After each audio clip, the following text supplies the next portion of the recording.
tous, bienvenue sur cette chaîne. Pour ce premier épisode, on va parler de ma vie pendant la grossesse, de comment j'ai découvert ma grossesse, tout ça, et de ma vie après ma grossesse. C'est parti. Alors, en ce qui concerne le fait de comment j'ai appris ma grossesse, il faut d'abord savoir que ça faisait seulement 1 mois qu'on essayait d'avoir un enfant et que, en fait, j'ai fait un test par hasard un matin parce que j'avais un peu mal au ventre. Je me suis dit, bon, allez, je ne perds rien à essayer de faire un test. Et en fait, il s'est avéré qu'il était positif. Je vous mets la photo juste là. Et en fait, j'ai appelé mon copain tout de suite pour lui dire que en fait, j'étais enceinte. Sauf qu'en fait, je voulais pas le dire tout de suite aux autres membres de ma famille. Je voulais attendre les 3 mois. Sauf que j'ai pas pu m'empêcher d'envoyer un message à ma grande sœur tout de suite parce qu'elle savait qu'on essayait d'avoir un enfant, c'était la seule qui savait. Et du coup, je lui ai envoyé un message avec la photo, tout ça. Et le lendemain, si je me souviens bien, j'ai invité ma mère à manger en lui disant que en fait, je venais d'avoir un CDI alors qu'en fait, c'était pas vrai. Et en fait, je lui ai emballé dans un petit panier avec un linge les tests de grossesse. Et bien sûr, tout le monde a pleuré, tout ça. J'ai pas filmé, c'est mon plus gros manque, j'aurais peut-être dû filmer ça. Et mon conjoint l'a annoncé à sa famille, et en fait, enfin à sa famille, ses parents et sa sœur. Et en fait, personne ne l'a cru. En fait, on fait tellement de blagues là-dessus que personne ne l'a cru. Et pour la grande annonce à toute la famille, j'ai fait en fait 2 œufs, un rose, un bleu, avec dedans une devinette. Mon premier machin, mon deuxième et un tel, et ça faisait enceinte. Je me rappelle plus exactement ce que j'ai mis, mais voilà, c'était enceinte. Ça, j'ai la vidéo, mais bon, ça, je préfère la garder. Voilà. Et je pense que c'est tout. Mon conjoint, lui, pour l'annoncer à sa famille, ça a été par message parce qu'il a de la famille en Bretagne, il a de la famille bah, pas, pas loin, mais c'est compliqué de les voir tous ensemble. Du coup, il l'a fait par message. Voilà.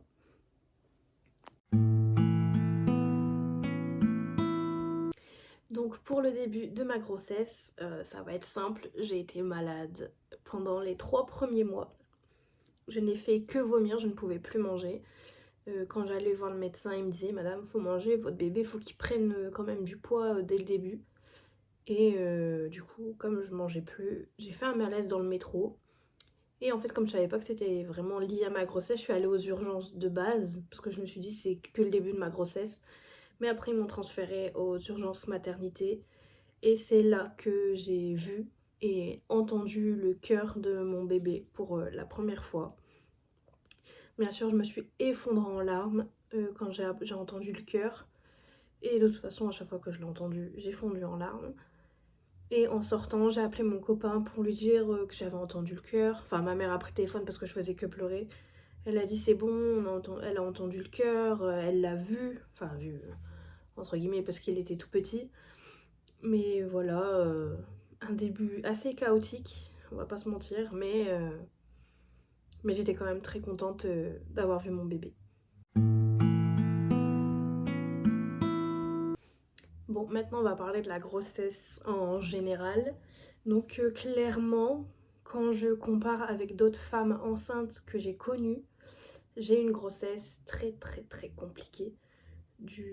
Bah déjà j'ai été malade, beaucoup trop malade. En fait j'ai été 2 mois tranquille. Enfin non, j'ai été 3 mois au début malade, les 3 derniers mois aussi. En fait, il y a 3 mois où j'ai été à peu près tranquille. Sauf qu'en fait, j'ai eu du diabète gestationnel, donc des piqûres à chaque repas, devoir vérifier tout ce que je mange. En plus, je suis très compliquée au niveau de la nourriture, donc c'était très compliqué pour moi. J'ai eu de l'insuline parce que mes taux étaient trop élevés, même si je mangeais que des légumes ou que des fruits. Enfin, que des choses sans trop de glycémie dedans, enfin pour que mon taux soit bon. Mais j'ai eu beaucoup de douleurs, notamment dans les hanches et au dos. Mais le dos, c'était vraiment très intense, pardon. Et en fait, bah, je pouvais plus rien faire, je savais plus marcher. J'ai dû mettre des bas de contention, mais ça, je pense que c'est toutes les femmes enceintes qui doivent mettre des bas de contention. Et en fait, moi, dès que je les enlevais, j'avais des grosses douleurs dans les mollets, donc c'était vraiment horrible. Et sinon, ouais, j'ai été 3 mois tranquille, enfin tranquille entre guillemets, parce qu'il y avait que le diabète, l'insuline, tout ça. Mais sinon, pendant 3 mois, j'ai adoré. Je chantais mon bébé bouger, j'entendais son cœur à chaque fois. En fait, mon moment préféré, c'est quand je devais faire des échographies pour aller voir mon petit bébé, entendre son petit cœur. Et le jour où on a appris le sexe du bébé, ça a été mémorable parce qu'en fait, nous, on voulait un petit garçon. On a eu de la chance. Et en fait, à une échographie, donc celle juste avant de savoir le sexe, on nous avait dit que potentiellement ce serait un garçon. Donc nous, on était tout contents. Et on a commencé à acheter des vêtements neutres, mais plus orientés vers les garçons. Et en fait, à l'échographie où on l'a appris, en fait, elle a posé le... Bon, je vais dire le bâton, j'ai plus le nom, mais elle a posé le bâton sur mon ventre. Et en fait, c'est comme si vous voyez une personne assise. Vous avez l'assise de la chaise, vous êtes en dessous, vous filmez. Et en fait, on a vu ses testicules. Donc là, on n'avait plus de doute, en fait. On savait que c'était un garçon. Donc voilà. Mais sinon ça a été très bien. Pendant la grossesse, franchement, j'ai rien à dire. J'ai eu du soutien. Et ça, c'était vraiment bien. En fait, j'ai bien aimé parce que on est chouchouté par tout le monde. On veut pas qu'on fasse trop, qu'on se baisse, tout ça. Et franchement, ça, c'était trop bien.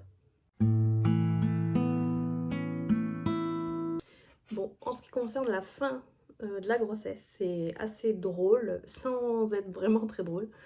En fait, j'ai dû faire 6 ou 7 allers-retours à la maternité. Et d'ailleurs, je remercie ma maman pour ça, parce que sans elle, je sais pas comment j'aurais fait, parce que je n'ai pas le permis. Et mon copain non plus. Et en fait, à chaque fois, je me disais, ça y est, c'est le moment, j'ai mal.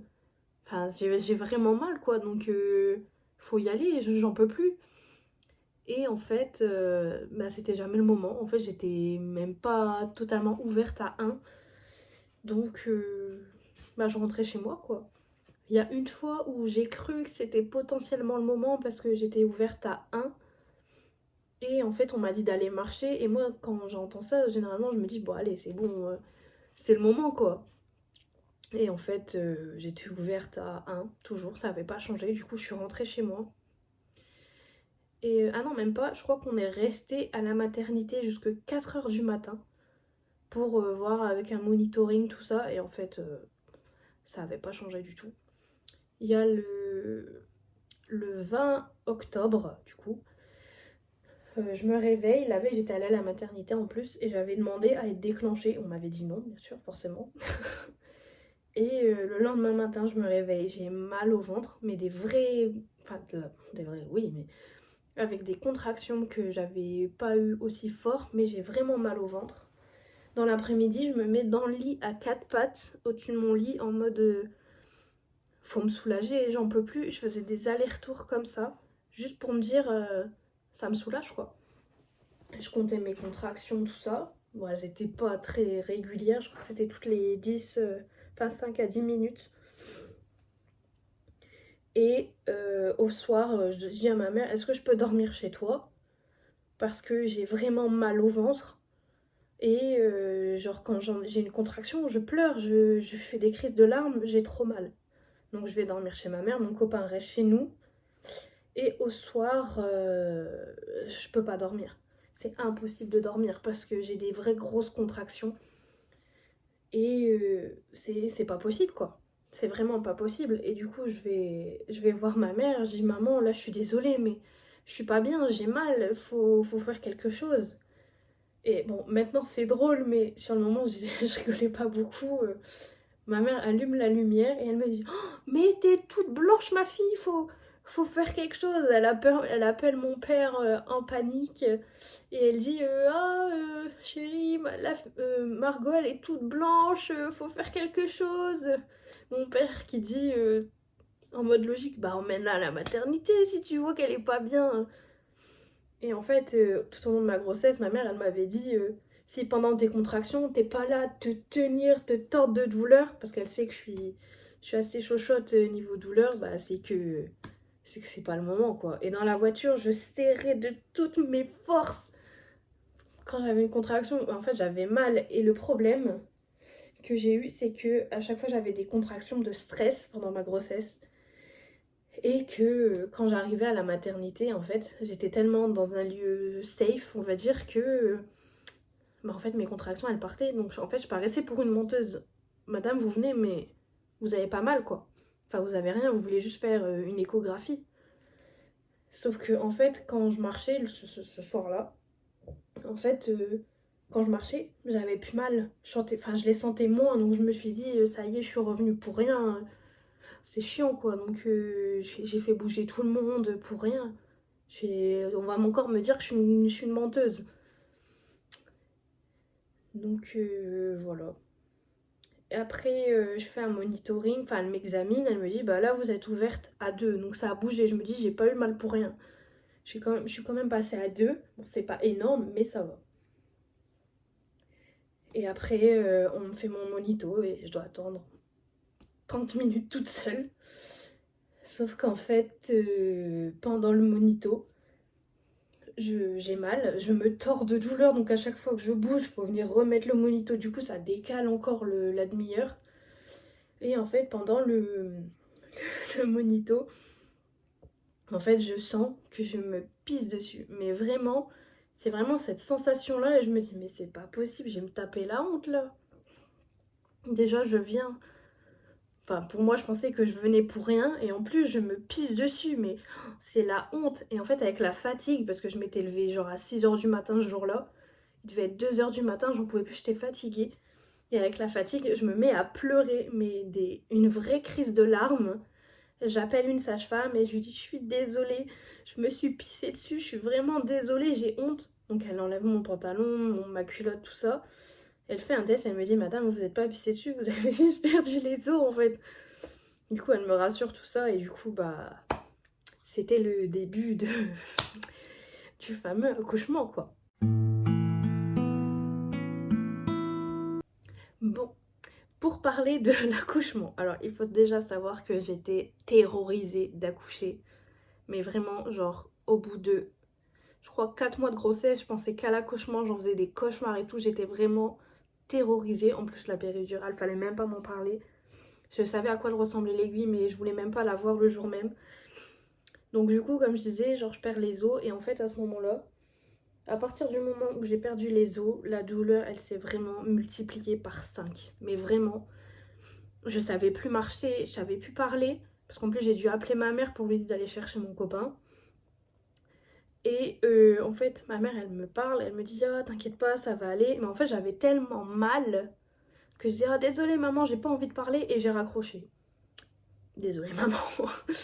Et en fait, il y a une sage-femme qui vient et elle me dit bah, est-ce que vous voulez prendre une douche? Alors, oui, mais en fait, je peux pas la prendre toute seule ma douche, en fait, j'ai mal. Donc, en fait, elle m'emmène prendre une douche. Elle me met la robe d'hôpital. Et en fait, j'arrive pas à la fermer parce que j'ai mal, je suis comme ça. Du coup, elle me suit comme ça, en tenant ma robe derrière et en bas aussi parce que bah, j'avais plus de bas du coup. Et j'arrive dans la douche, j'allume l'eau, mais bouillante, en mode ça va m'aider, ça va me soulager. Et en fait, je prends ma douche, j'entends toquer, je me retourne et en fait, il y a mon copain qui arrive et je suis comme ça, appuyée contre le mur, à dire oh putain, comment je vais faire pour accoucher, j'ai mal. J'éteins l'eau parce que je voulais juste me rincer en soi, je voulais pas me laver. Il y avait une chaise dans la douche, enfin dans le grand espace qui servait de douche. Je me mets comme ça sur la chaise et je ne veux plus bouger, j'ai trop mal. Mon copain il me dit bah ouais mais faut retourner dans la chambre là, ça va aller.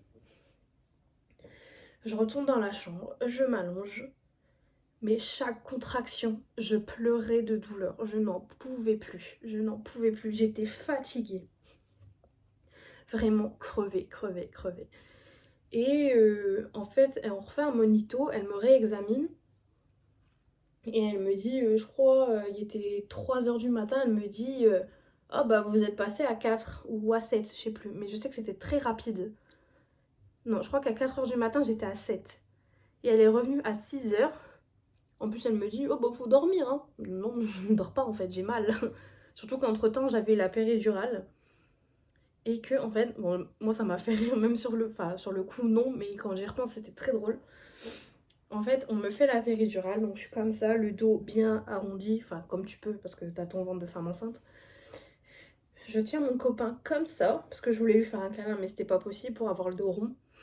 Et je vois mon copain qui se recule, qui fait comme ça, et qui s'assoit. Je fais, mais pourquoi il fait un malaise maintenant? Et en fait, il a la phobie des aiguilles, et en fait, il s'est imaginé la péridurale où on t'enfonce l'aiguille dans le dos.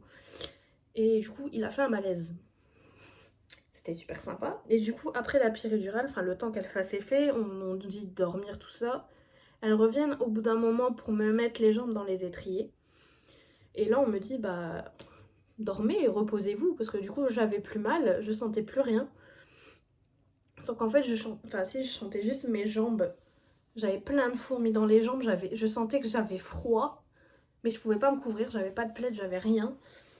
Et vers 6 heures, je crois, elle est revenue pour me dire allez-y, poussez un coup. Donc je fais une poussée. Elle me dit bah allez, c'est parti, vous êtes à 10, on peut y aller.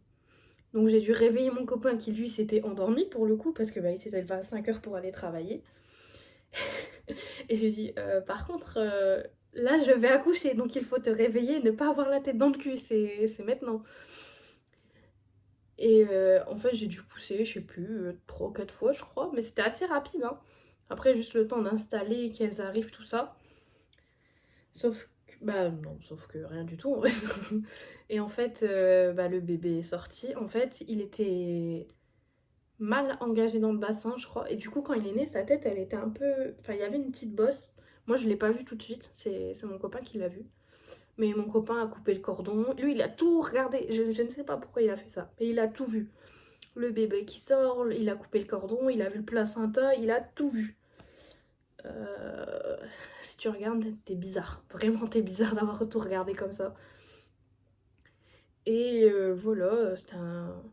En fait, j'ai été terrorisée par l'accouchement. Et en fait, c'est ce qui m'a fait le moins mal de toute la grossesse. Et franchement, c'est bizarre à dire, mais si je devais revivre un accouchement, même avec les douleurs, la péridurale, tout ça, je le revivrais, mais volontiers. Parce que en fait, c'est un moment où t'es dans ta bulle, t'es avec ton copain, ton bébé. Franchement, c'était vraiment bien. Franchement, super bien. Enfin, super bien. C'était vraiment... ouais, une fois que t'es accouché, je trouve t'es apaisé. Tu dis, ça y est, mon bébé il est là, je l'ai attendu 9 mois. J'ai eu mal, c'est pour certaines femmes, pendant 9 mois. Du coup, tu te dis, ça y est, il est là, quoi. Il est là. Mais après, le postpartum a été quand même assez mouvementé encore aujourd'hui. Mais bon, de toute façon, on va en parler.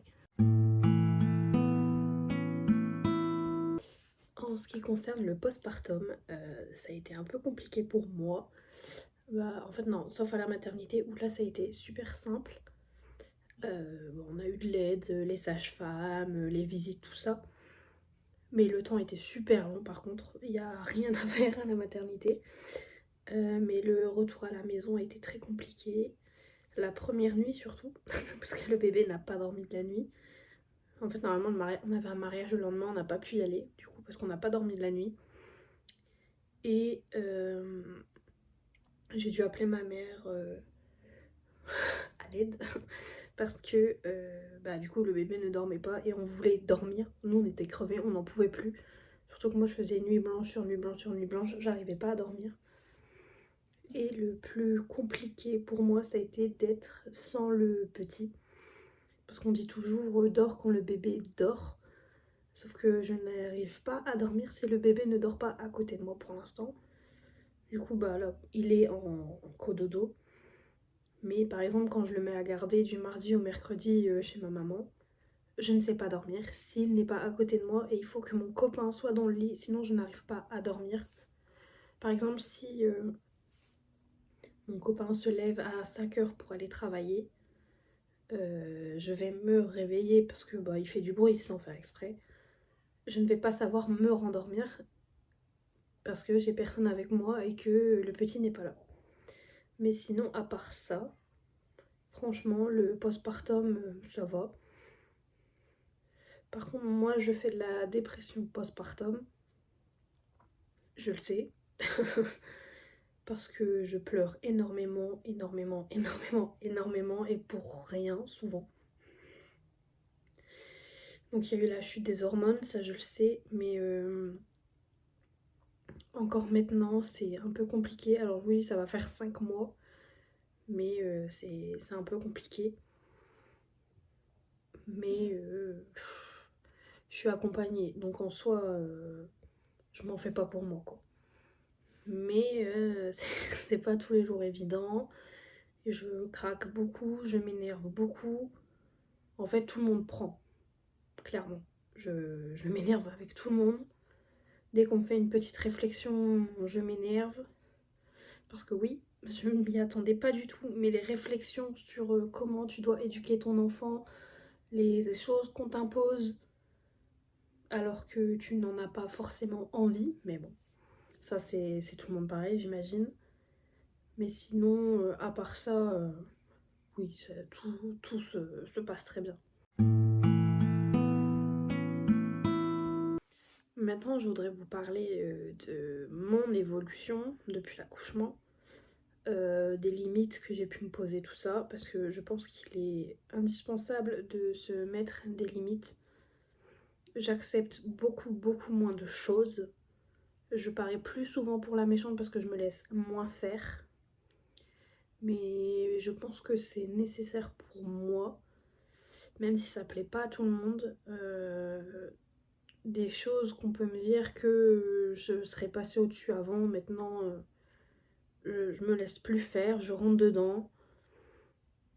Je n'accepte plus autant les critiques qu'avant parce que je ressens le besoin de contrer les critiques maintenant parce que en fait des gens s'amusent à critiquer ma vie de maman alors que je sais que tout le monde ne peut pas bien faire les choses. Moi la première, je sais que je m'énerve beaucoup, que j'ai pas beaucoup de patience. Mais qu'on me dise que je sais pas gérer ma vie de maman, que je sais pas gérer mon enfant, c'est des choses qui font mal, surtout quand c'est un premier enfant et que cette personne en question n'a pas d'enfant. Enfin voilà, c'est des trucs que je n'accepte plus, enfin que je n'accepte pas, et les critiques je ne les accepte plus. Surtout quand ça vient de personnes que tu considères beaucoup et que du jour au lendemain, tu leur parles plus du coup. Mais voilà, je n'ai plus envie de me faire marcher dessus comme j'ai pu me laisser faire avant. Et puis je pense que c'est mieux pour tout le monde en soi. Merci d'avoir regardé cette vidéo jusqu'au bout. J'espère qu'elle vous aura plu, qu'elle vous aura un peu appris des choses sur la vie de maman. Et je vous dis à très bientôt pour une nouvelle vidéo.